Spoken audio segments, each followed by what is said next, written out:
जल्दी जल्दी च शार्ट नोटिस तुहानूं दसदा कि डोगरी 8वें शेड्यूल च 22 दिसंबर 2003 गी आई ही संविधान की 8वीं अनुसूची च ते अज डोगरी का काफ़ी लाभ बधे दा है।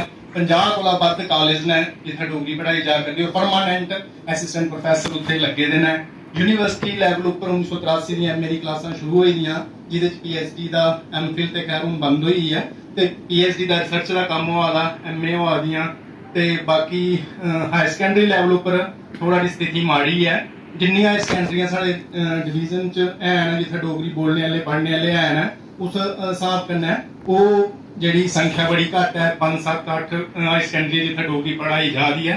इस करिए क्योंकि इ'यै लोग जेह्ड़े सत्ता च बैठे दे न जिन्हें साढ़ी वागडोर सांभी दी है, जिन्हें असें वोट दित्ते न, निशान बेशक इसलै मिटी गेदा है पर वोट क्योंकि अस कठुए दे हैं, वोट पाई चुके हैं तो इंदे ये लोग काफी रोल निभाई सकते हैं अपनी भाषा के प्रचार प्रसार की बढ़ावा देने वास्ते।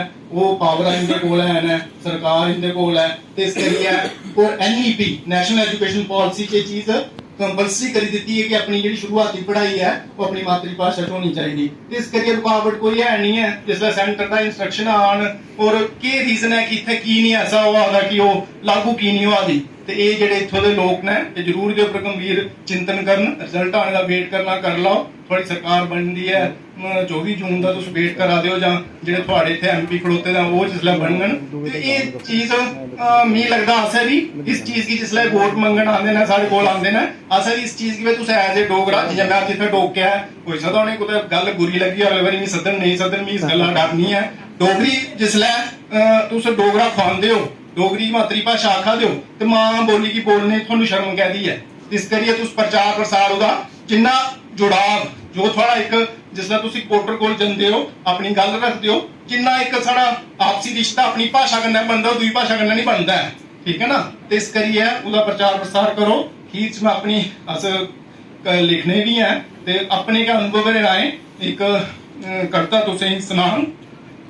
करिए गै किश हासल होंदा काले पईए किश नहीं थोंदा। करिए गै किश हासल होंदा काले पईए किश नहीं थोंदा। किस्मत दा जेकर साथ नहीं थोए किते दा भी अर्थ नहीं पौंदा। किस्मत भी साथ उसदा क्या दिंदी कर्म जो हमेशा करदा रौंदा। मेहनत कीती व्यर्थ नहीं चंदी कशुआ चाल जो चलदा रौंदा।